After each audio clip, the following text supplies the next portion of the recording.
ही time table बनाएं। इसी के अंदर में ये टॉपिक्स भी हैं, सिलेबस लिस्ट तैयार करना, डेली स्टडी प्लान करना, टाइम ब्लॉकिंग सिस्टम का उपयोग करना, है ना। तो सबसे पहले हमारे मन में क्या जा रहा है कि ये टाइम टेबल वाला बात, तो फर्स्ट ये क्या कह रहा है, आप देख सकते हैं यहाँ पर लिखा गया है कि टाइम टेबल क्यों ज़रूरी है। ये कॉमन सी बात है, हमारे भी मन में ये विचार आ रहे होंगे कि क्या ज़रूरी है भाई टाइम टेबल के लिए, क्या दूसरा कोई मार्ग नहीं है हमारे लिए। तो ये बातों को थोड़ा हम ध्यान में रखेंगे कि टाइम टेबल क्यों ज़रूरी है। सबसे ज़रूरी व्यक्ति में क्यों का ही नाम आता है ना।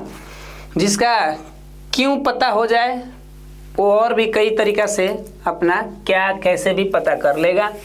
तो देखिए करे कि बिना टाइम टेबल के पढ़ाई करना ऐसा है जैसे बिना मैप की यात्रा करना। देखिए अभी हमने कहा ना कि टाइम टेबल क्यों ज़रूरी है, तो ये क्या कह रहे हैं जी कि अगर कोई व्यक्ति टाइम टेबल सेट ही नहीं किया है तो वो ऐसे यात्रा कर रहा है जैसे मानिए कि उसके पास कोई उसका खबर ही नहीं कि उसको जाना कहाँ है।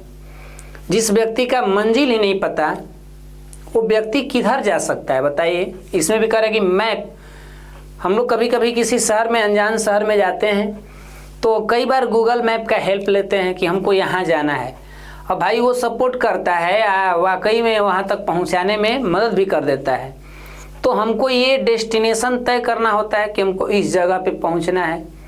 तो जिसका जगह ही नहीं पता, जिसका मैप ही नहीं तैयार है, वो यात्रा करते हुए कहाँ पहुँचेगा, ये तो सिस्टम गड़बड़ा जाएगी। तो उस यात्रा के लिए ये हमारा क्या है, टाइम टेबल एक मैप की तरह है जो हमें अपने एग्ज़ाम की ओर ले जाने में सहायता देगा। अगर हम टाइम टेबल सेट नहीं किए हैं तो पढ़ाई के दौरान हम कंफ्यूज रहेंगे कि क्या पढ़ना है, समय निकल जाएगा ये सब कामों में, क्योंकि हमारा जो मस्तिष्क होता है ये कन्फ्यूजिया देगा कि क्या पढ़ें, कैसे पढ़ें, और इन सब के चक्कर में हमारा टाइम क्या होता जाएगा, निकलते जाएगा। तो अभी हमने क्या देखा कि टाइम टेबल जिसका तैयार नहीं है मतलब बिना मैप के यात्रा कर रहा है। दूसरा, अगर जो टाइम टेबल तैयार नहीं किया वो कन्फ्यूजन में रहे क्या पढ़ना, कैसे पढ़ना, और इन बातों में वो समय उसका क्या करता जाएगा, निकलता जाएगा। अब टाइम टेबल नहीं बनाने से हर सब्जेक्ट को सही समय भी नहीं मिलेगा और प्रेशर भी। ध्यान दीजिए यहाँ पर थोड़ा सा क्या कह रहा है, अगर टाइम टेबल बना ले रहे हैं, ये थोड़ा हम अनबैलेंस हो गए यहाँ पर, कह कि टाइम टेबल से हर सब्जेक्ट को सही समय मिलता है और प्रेशर कम होता है। यहाँ पर अब बनाने की बात कह दी गई है कि जो व्यक्ति टाइम टेबल बना लिया ना, जो भी पढ़ने वाले स्टूडेंट हों, जो भी कैंडिडेट हों, वो अगर टाइम टेबल बना लेते हैं तो उनसे क्या फ़ायदा होता है, ये सब्जेक्ट को सही समय मिल जाता है और ऊपर ये तमाम जो समस्याएं होती है उससे कुछ तो राहत मिलती है, कुछ तो छुटकारा मिलता है। तो ये रहा सबसे पहला हमारे इस क्लास का पॉइंट्स कि टाइम टेबल हमको बनाना है। तो मन में गया कि क्यों बनाएं, क्या मतलब बनता है इस टाइम टेबल को बनाने के लिए। तो आप देख सकते हैं ये हमारे सामने प्रोसेस हुआ। अब चलते हैं हम अगला इसके तरीका पर कि सर क्यों तो जान गए, अब बनाएं कैसे। सब कोई तो यही कहता है, सब कोई कहीं ना कहीं ये करो वो करो तो कहता है, लेकिन कैसे सर, कुछ तो टेक्निक होगा। तो आइए देखिए, एक इस टाइम टेबल पर एक विचार लिखी गई है और क्या कह रहा है जी कि बुरी खबर यह है कि समय जहाज की तरह उड़ता जा रहा है। हमारे जीवन के जो समय हैं, हमारे पास जो समय मिले हुए हैं, क्योंकि जैसे ही हम लोग जन्म ले लेते हैं तो हमारे जन्म और मृत्यु के बीच का यात्रा शुरू हो जाती है। हर पल हमारा समय अब हमसे क्या होता जाता है, छूटता जाता है। यानी कोई ऐसे लगता है जो हमें प्राकृतिक ने हमें दिया समय, वो हमें छीनता जाता है, वो लेते जाता है कि भाई समय अब मेरा दे दो। यानी वो समय जाता कैसे है, ये एक जहाज की तरह उड़ता है। हमारे जीवन में जो समय मिला है वो क्या कह रहा है कि बहुत ही बुरी खबर है कि समय जहाज की तरह उड़ता जा रहा है। लेकिन एक बात यहाँ ध्यान रखिए, क्या कह रहा है, लेकिन अच्छी बात यह है कि यहाँ तो कहा कि बुरी खबर है, लेकिन साथ में ये भी ध्यान रखिए क्या लिखा है, अच्छी बात यह है कि हम इसके पायलट हैं। ये क्या कह दिया कथन, इसका कहना है कि आपका समय जो उड़ रहा है और आप बता दीजिए कि आप उसके पायलट हैं, आप कंट्रोल कर सकते हैं कहाँ आपका समय बर्बादी होगा, कहाँ आप नियंत्रण रखेंगे, कहाँ इसका सही उपयोग करेंगे, ये तो आप ही के हाथ में है। मतलब आप उस जहाज के पायलट हैं, समय आपकी जहाज है ना, तो आप उसके क्या हैं, पायलट हैं। मतलब ये काफ़ी गहराई से हमें समझा रहा है कि जो लोग रोना रोते हैं ना कि मेरे पास टाइम नहीं है, वो वही व्यक्ति हैं जो उस टाइम को बर्बाद किए हैं। तो काफ़ी अच्छा सा ये वाक्य हमें सिखा दे रहा है कि ये जो घड़ी है ये जहाज की तरह उड़ती जा रही है इसकी टाइम, और हम सभी के हाथ में इसका नियंत्रण है। चाहे तो इसको बर्बाद कर दें या चाहे तो खुद को आबाद कर दें, ये दोनों ऑप्शन हमारे ही पास है ना। तो अब पहुंचते हैं अगला, जो कि उसमें हमने क्या क्या बताया टाइम टेबल बनाने के लिए, ये क्यों ज़रूरी था और उस पर कोर्स हो गया। अब चलिए कि टाइम टेबल सर बनाने का तरीका क्या है। तो इस तरीका में पहला नाम आता है सिलेबस लिस्ट तैयार करें। पहला नाम क्या आता है यहाँ पर देखिए, सिलेबस लिस्ट तैयार करें। ये टाइम टेबल के अंदर ही है। अगर सबसे पहले आप सोच रहे होंगे कि टाइम टेबल बनाने का है, इसका मतलब है यही विषय इतना टाइम पे पढ़ना है क्या, तो भाई उसको कैसे पढ़ेंगे। सबसे पहले हमको सिलेबस लिस्ट तैयार करना होगा। ये क्या कह रहा है, ये कह रहा है कि सबसे पहले कॉपी में पूरा सिलेबस लिख लें। ऐसे ऐसे कुछ महान लोग होंगे ना कि उनको अपना सिलेबस ही नहीं पता कि हमको पढ़ना क्या है। जिस व्यक्ति को अपने सिलेबस की जानकारियां ही नहीं पता है, वो व्यक्ति उसके अंदर की पढ़ाई को क्या जानेगा। अगर एक बच्चा 20 रुपए के आइसक्रीम को नहीं संभाल सकता तो 50 रुपये को कैसे संभालेगा, लोग डरेंगे ना उसको देने पर। तो जिस व्यक्ति ने अपने सिलेबस को ही तैयार नहीं किया तो उसके अंदर की पढ़ाई को लोग कैसे बताएंगे, डरेंगे कि अरे भाई इसको तो सिलेबस ही नहीं पता है, तो ये पढ़ेगा क्या। तो ये ध्यान रखना है यहाँ पर। और कह रहा है कि सब्जेक्ट के चैप्टर का नाम भी लिखिए। आप अगर साइंस पढ़ रहे हैं, फिजिक्स पढ़ रहे हैं, तो आप उसमें देखिए कौन कौन चैप्टर हैं, उनका पहले नाम लिख लीजिए ताकि ये तो पता हो कि मेरे इस क्लास में इस विषय के ये चैप्टर हैं। उतना आपके माइंड पर पहले छवि बने, तब चुनेंगे, तब उसको मार्क करेंगे कि कौन सा चैप्टर आपको आसान लगता है, कौन है भाई जो इजी है, कौन है जो नॉर्मल है, और उसमें कौन है जो आपको नींद उड़ा देता है आपका। जैसे कोई विषय में हमने देखा कि फिजिक्स में मेरे 6 गो चैप्टर हैं, तो आपको याद होगा कि ये वाला चैप्टर हमारे लिए बहुत मस्त है, ये थोड़ा हीरो बनता है, ये तो बिल्कुल हमारे साथ दुश्मनी किया है, इसको तो एकदम जब तक तोड़ेंगे नहीं तब तक छोड़ेंगे नहीं। तो ये सिलेबस की तैयारी में ही कंफर्म होगा ना बातें, यहाँ से बहुत कुछ जानकारी मिलेगी। और क्या कर रहे हैं यहाँ पर, इससे पता चलेगा ना कि किस पर ज़्यादा समय देना है। आ गया ना समय की बात, टाइम टेबल की बात तो हो गई ना। ये काम करने से समय की ही जानकारी हो रही है। आप हर विषयों पर समय दीजिए, ये ना कि किसी पर कम किसी पे ज़्यादा। तो सबसे पहले सिलेबस लिस्ट तैयार करेंगे, तब समझ में आएगा कि किनको कितना देना है। चलिए अब आगे बढ़ते हैं। हमें उम्मीद है कि आप इस चीज़ को समझ रहे होंगे। अभी तो स्टार्टअप कर रहे हैं हम लोग ना, हम लोग का ये एग्ज़ाम टॉपर बनने का पहला क्लास है। तो आप हो सकता है कि थोड़ा सा अजीब तरीक़ा से महसूस करते हो कि सर क्या बता रहे हैं आप, ये तो हर कोई बता देगा। चीज़ें बताना बड़ी बात नहीं है, आपके माइंड में वो चीज़ें समझ में आ जाए, ये बड़ी बात होता है। नहीं तो दुनिया जहान में ज्ञान की कमी है, ज्ञान तो एकदम अथाह फैला हुआ है, लेकिन कोई तो ऐसा व्यक्ति हो जो हमें ऐसे समझा दे कि हमें अंदर से वो बातें अनुभव होने लगे कि नहीं हमें करना होगा। तो अब आइए, डेली स्टडी प्लान करना है, ये है प्लानिंग। ये है क्या जी, प्लानिंग। देखिए कोई भी काम को करना होता है तो बिना प्लानिंग के करेंगे तो मज़ा नहीं आएगा। घर में माँ भी खाना बनाती है तो पहले प्लानिंग होता है, पहले पूछी जाती है, पिताजी से पूछती है, कभी बच्चों से भी कि बोलो आज क्या बनाया जाए। तो बनाने के लिए प्लानिंग हो जाती है, हाँ ये बनाया जाए, तो इसके लिए यह चीज़ चाहिए, तब न जाके खाना एक रेसिपी तैयार करते हैं हम लोग।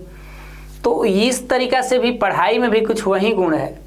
ये आपको प्लानिंग करना होगा डेली। एक दिन खा लेने से आपका ख़त्म नहीं हो जाएगा कहानी। डेली एक दिन नींद लेने से ऐसा नहीं है कि आप अब नींद लेंगे ही नहीं। तो ऐसे नहीं है एक दिन आप पढ़ लिए तो अब आपको लग रहा है कि ओहो अब तो हम ऐसा बन चुके हैं ज्ञानी महात्मा कि पूरे मेरे माइंड में वो सेव हो गए। तो ये हमारे मेमोरी जो है ये याद करने और भूलने की काम करती है। तो देखिए इधर कह कि रोज कम से कम 6 घंटे से 8 घंटे की पढ़ाई तो करना ही पड़ेगा। भाई साहब अब तो ये नाम सुनते हैं कितने लोगों को ग्रहण सा लग गया। कुछ लोग ऐसे होंगे जो 1-2 घंटे 3 घंटे पे ही काम चलाते होंगे। तो नाम हेडिंग बनवाए हैं आप लोग, क्लास शुरू करवाए हैं आप लोग, एग्ज़ाम टॉपर बने, आप पढ़ाई करेंगे कम समय, इतना कम कि भाई उसके लिए सूटेबल ही नहीं है। तो बताइए कि हम कैसे क्या कर सकते हैं। तो ये हार्ड वर्क जब तक नहीं करेंगे तब तक तो कुछ होने वाला नहीं है। जो व्यक्ति सोच रहे हैं कि कम मेहनत करके परिणाम ला दें तो उस व्यक्ति के लिए शायद ये वीडियो अच्छा नहीं होगा, क्योंकि यहाँ पर भाई उन्हीं के लिए होगा जो हार्ड वर्क करने वाले हैं, जो अपने कर्मों में विश्वास रखने वाले हैं। उन बेरोजगारों के लिए ये क्लास नहीं हो सकता, क्षमा चाहते हैं उनसे, ठीक है ना। ये मेहनती आदमी के लिए है, काफ़ी टिकना पड़ेगा, लंबा समय देना पड़ेगा, क्योंकि एक दिन में तो सफलताएं मिलती नहीं है, सफलताएं वक्त मांगती है।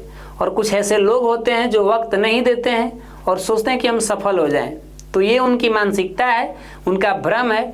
जब एक दिन उनके सामने परिणाम आता है तो वो खुद को और दूसरे को भी कोसने लगते हैं कि मेरे साथ ऐसा क्यों हुआ, फलाना ने ऐसा क्यों किया। ये तमाम बातें उसके माइंड में आने लगती है।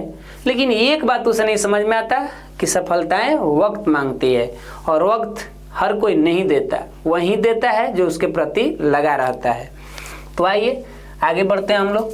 ये रोज का कम से कम 6 से 8 घंटा की पढ़ाई आपकी हो रही है। अभी तो आपको इसमें स्कूल कोचिंग को भी देखना है, मैनेज कर सकते हैं आप स्कूल कोचिंग इन टाइमों को हो सके तो आप यहाँ पर मैनेज कर लीजिएगा, कुछ कम भी कर लीजिए, 4 घंटा पढ़िए, 5 घंटा पढ़िए स्कूल कोचिंग को देखते हुए। ये कसम नहीं कहा है कि इतना ही पढ़ना है, ये तो एक औसत अपना टॉपर बनने वाले विद्यार्थी का विचार था ना कि उन्होंने ऐसा बताया। कई बार हम अपने भी क्लासरूम में जो क्लास का सबसे टॉप नंबर लाया हुआ विद्यार्थी है तो सब बताता है कि सर घर पे तो 6 घंटा 7 घंटा पढ़ना तो ये कॉमन सा है, ये नहीं पढ़ेंगे तो होगा कैसे। सुबह का टाइम कठिन सब्जेक्ट पढ़ने का सबसे अच्छा समय है। ये तो लोगों की माइंड की ये बनावट ही है कि सुबह सुबह माइंड थोड़ा सा ज़्यादा एक्टिव रहता है। आप जानते भी हैं अगर आप सुबह उठने की कहीं ना कहीं आदी हो, मतलब आपको हैबिट हो सुबह उठने का, तो उनके लिए बात कही जा रही है। नहीं तो जो कुंभकर्ण वाले भैया हैं उनके लिए हम क्या कह सकते हैं, उनके लिए तो नहीं लगता कि हम कुछ कहेंगे। लेकिन जो भी सुबह में उठते हैं या जो भी लोग थोड़ा सा समय दे सकते हैं कि नहीं भाई शुरुआत पढ़ाई जब हम करेंगे नींद खुलने की बाद, जो भी अपना दैनिक क्रियाक्रम है, जो भी अपना कार्य है उसको करने के बाद कठिन सब्जेक्ट मॉर्निंग के टाइम में कठिन सब्जेक्ट पे समय देना सबसे अच्छा होता है। आप जानते भी हैं कि उस टाइम हमारा माइंड क्या होता है, एक्टिव होता है। अब देखिए ये क्या कर रहा है जी, शाम के टाइम हल्के सब्जेक्ट शाम के टाइम हल्के सब्जेक्ट रिवीजन या प्रैक्टिस के लिए रख दीजिए। अभी हमने क्या बात किया, सुबह कठिन विषयों को पढ़िए और शाम को जो है वो हल्के विषयों के लिए रख दीजिए। तो ये देखिए पढ़ाई का एक जैसा टेक्निक नहीं हो सकता। कोई सुबह में पढ़ने वाले महान है, कोई रात के पढ़ने वाले हैं, तो वो अपने हिसाब से क्या करें, ये चीज़ों को आगे पीछे कर सकते हैं। किसी का माइंड रात के टाइम एक्टिव होता है तो वो क्या करे, रात के टाइम में बदल लें। किसी का मन जो होता है सुबह में एक्टिव होता है, तो ये चीज़ों को आगे पीछे वो बदल सकते हैं। पढ़ाई जो होती है ये नहीं पूछती है कि आप दिन में पढ़ रहे हैं कि रात में पढ़ रहे हैं। हम इस बात पर कई बार कहे भी हैं कि याद रखना इस बात को सफल बनाना है अपने आप को। सुबह में पढ़ो या रात को, हमेशा याद रखना इस बात को। तो ये एक छोटा सा मेरा इन्फॉर्मेशन रहा कि हमें याद रखना होगा कि सफल बनाना है, और ये सफलताएं दिन में या रात में पढ़ें, ये तो अपने मेहनत का है। तो अब यहाँ पर अपने हिसाब से एडजस्ट कर सकते हैं आप लोग, आपकी माइंड कब एक्टिव रहती है, सबका अलग अलग समय होता है। अब देखिए अगला है टाइम ब्लॉकिंग। ये तो बहुत महान कार्य है, ये जल्दी होता नहीं है, और जिनसे हो जाता है वो तो बहुत कुछ हो जाता है। समझ में आ रहा है? ये तो इतना ज़बरदस्त चीज़ें हैं कि काफ़ी प्रैक्टिस करना पड़ता है, बहुत मेहनत, तब जाके ये कहीं ना कहीं कुछ मामलों में लागू होगा।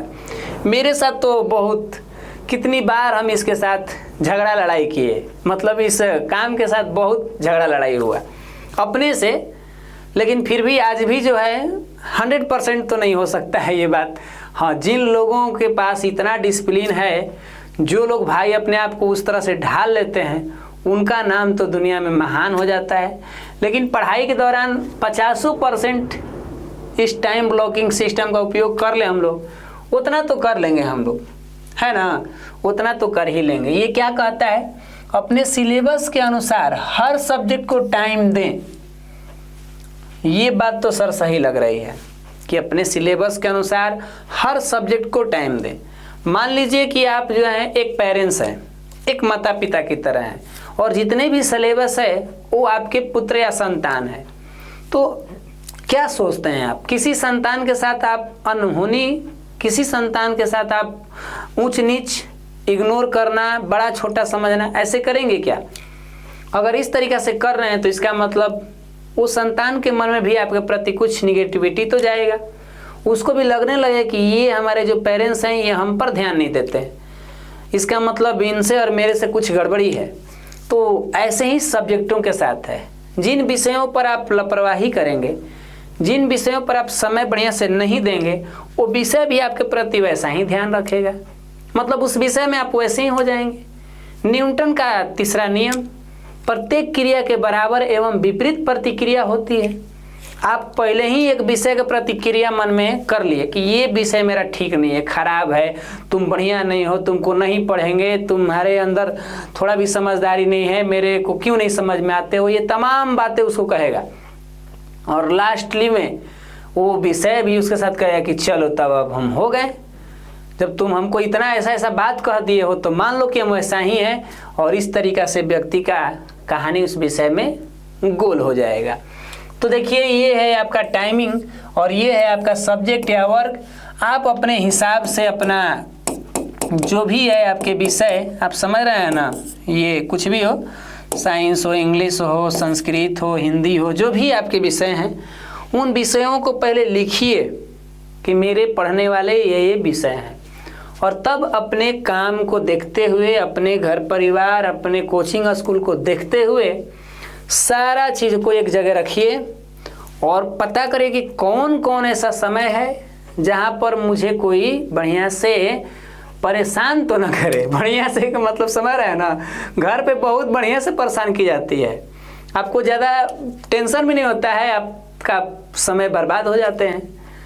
तो भाई अब ये सोच लीजिए कि हमको वैसे समय ढूंढना है जहाँ कोई आपको परेशान ना कर सके, छू ना सके। उस टाइम अगर किसी ने आपको छुआ तो समझिए कि बाहुबली के तलवार को छू दिए, मतलब उस टाइम आपको कोई डिस्टर्ब ना करे। वैसे समयों में इन विषयों पर अपना समय देना शुरू कर दीजिए। बाउंस किया है ना मेरी बातें? पहले आप अपने काम का समय देख लीजिए, अपने स्कूल कोचिंग का, अपने खेलने का, अपने मोबाइल, समझ रहे ना, मोबाइल वो सब का समय देना। ऐसा थोड़ा है अपनी दोस्ती, अपनी पार्टियाँ, अपने सारे कहानियाँ, अपने रिलेशन, अपने नाना नानी, दादा दादी, सबके समय के निकालने के बाद कुछ तो आपके पास बच रहा होगा। जो बच रहा है उसमें अब आप कोशिश कीजिए कि इनको बांटें। अगर आपके अंदर समझदारी है, आपने दृढ़ इच्छा किया है कि हमको टॉपर बनना है, तो अब यहाँ पर कुछ कुछ टाइम में कटौती कर सकते हैं कि कहाँ कहाँ हम समय दे रहे हैं जो मेरे लिए उतना ज़रूरी नहीं है जितना कि अभी एग्ज़ाम ज़रूरी है। हम ही नहीं करें कि ये सब ज़रूरी नहीं है, ये भी ज़रूरी है। और ये भी ज़रूरी है। तो चुनना अब आपको है। क्यों ना हम कुछ मामलों में इन लोगों से या जो भी लोग हैं कहें कि भाई थोड़ा कुछ दिनों के लिए हमको समय दे दो, फिर उसके बाद जब हम एग्ज़ाम की तैयारी करके परीक्षा दे लेंगे तब कूदेंगे तुम लोग के फील्ड में, कहना जो करना होगा। लेकिन कुछ दिनों तक तो मेरे को हेल्प कर दो, ऐसा मदद कर दो कि हम कुछ बन जाएं मेहनत करके। अगर ये लोग नहीं मान रहे हैं तब आप जानिए कि आप कैसे लोगों के साथ रह रहे हैं, आप जानिए कि ये लोग कैसे क्या कर रहे हैं। अगर ये लोग दृढ़ व्यक्ति हैं, ये आपके टाइम को छीनने ही वाले हैं, तब आपको चोरी चुप के ये काम करनी होगी। अब आपको टेक्निक लगाना होगा, कैसे बहाना बनाएं, कैसे दिमाग लगा के अपने इस काम पे आए, क्योंकि आप तो जान चुके हैं कि वो लोग सुधरने वाले हैं नहीं, वो आपके टाइम को खाएंगे ही खाएंगे। अक्सर वही लोग आपके समय चुराते हैं, अक्सर वही लोग आपके समय को चुराते हैं जिनके पास कोई काम ज़्यादा नहीं होता, और जिनके पास कोई काम ज़्यादा नहीं है वो आपके समय को चुरा लेंगे, क्योंकि आप तो काम वाले व्यक्ति हैं। ये नियम है भाई, इस प्राकृतिक में, इस ब्रह्मांड में मनुष्यों पर ये नियम लागू होती है। हम जहाँ तक अपने को अनुभव से कह रहे हैं कि उन लोगों को देखा गया है कि जिनके पास समय है ना पूरा भरपूर मात्रा में, जिनके पास कोई काम नहीं है, वो ऐसे आदमी को पकड़ते हैं जिनके पास काम होता है, बेचारा उसका समय छीनने लगता है कि दो और इतनी भूख लगा है, थोड़ा खा जाए तुम्हारा भी समय। तो वैसे आदमी से चोरी चुपके से काम करना होगा, पढ़ाई को चोरी चुपके से करनी होगी। तो ये रहा, इन विषयों पर आप अपने हिसाब से समय दें, कौन आपका कठोर विषय है, कौन आपका हल्का है, उस हिसाब से देख लीजिए। ज़्यादा जो कठोर है उसको थोड़ा सा ज़्यादा वैल्यू दीजिए कि भाई तुम कठोर संतान हो, तुमको ज़्यादा समझाना पड़ेगा, तुमको ज़्यादा देखभाल करना होगा, तो बर्बाद हो जाओगे तुम। तो समझ रहे हैं ना, ये रहा। और यहाँ पर देखिए लिखा भी गया है, आप देख सकते हैं। ये जल्दी फ्लो नहीं होता है, ये बात तो मानते हैं ना आप लोग, ये तो मानते होंगे कि सर कभी कभी तो हम टाइम बनाए रहते हैं कि हतना से हाई करेंगे तले दूसर कोनो काम लग जाता है। अब दूसर कोनो काम लग जाता तो मन में आता कि ओ हो मेरा टाइम टेबल फ्लो नहीं हुआ, कल से फाड़ के पेज फेंक दिए, फिर नया बनाए। और ये प्रोसेस जारी रहती है, ये तब तक जारी रहेगी जब तक आप करते रहेंगे। लेकिन ये हार मानने वाला कहानी नहीं है भाई। हमने कई बार यहाँ ऐसा किया है। ये नहीं कि आपको समझा रहे हैं तो सर आप तो बहुत ज़्यादा समझदार होंगे, ये आप भूल मत करिए। हम इतना गलतियाँ किए हैं कि उसे सीख करके आपको बता रहे हैं। ऐसा नहीं है कि हम बहुत ज़्यादा ज्ञानी महात्मा है। क्या है भाई, नीलवटे सन्नाटा है हम लोग इंसान। हम लोगों से ज़्यादा तो वो सब आ चुकी है साइंस की दुनिया में, मशीनें आ चुकी है जो इतना जानती है कि हम लोग उसके सामने लुल हैं, लुल। तो किस बात पर हमको अहंकार होगी, किस ज्ञान पर? हमको तो कुछ नहीं पता, हमको वही पता है जो हम मेहनत कर रहे हैं। तो देखिए भाई, ये कई बार टाइम टेबल का सिस्टम फटेगा, पेज से कबरेगा फिर से। लेकिन एक चीज़ पर ध्यान रखा जाए कि किसी दिन अनबैलेंस हो गया तो उस दिन को भूल जाइए। किसी दिन अनबैलेंस हो गया तो उस दिन को भूल जाइए, फिर से लग जाइए उसी काम में। फिर बीच में कभी घबराया तो फिर भूल जाइए कि छोड़ो जाने दो कोई बात नहीं, फिर से कल से। मतलब मन से नहीं हारना है। जो व्यक्ति किसी खेल में या किसी फील्ड में या किसी कार्य में अपने तन से हार जाता है, तन माने अपने शरीर से हार जाता है, तो फिर से वो खड़ा होकर के उस काम में लग जाता है। लेकिन जो मन से हार जाता है ना, फिर उस काम में खड़ा नहीं हो पाता है, फिर वो अपने आप को वैसा नहीं बना पाता है। तो इसीलिए तन का हारा हुआ व्यक्ति जीत सकता है, लेकिन मन का हारा हुआ व्यक्ति ना, वो कभी नहीं जीत सकता, ये शायद ही कहा जा सकता है। तो आप समझ रहे हैं मेरी बातों को कि ये टाइम ब्लॉकिंग करना ये बड़े बड़े लोग करते हैं।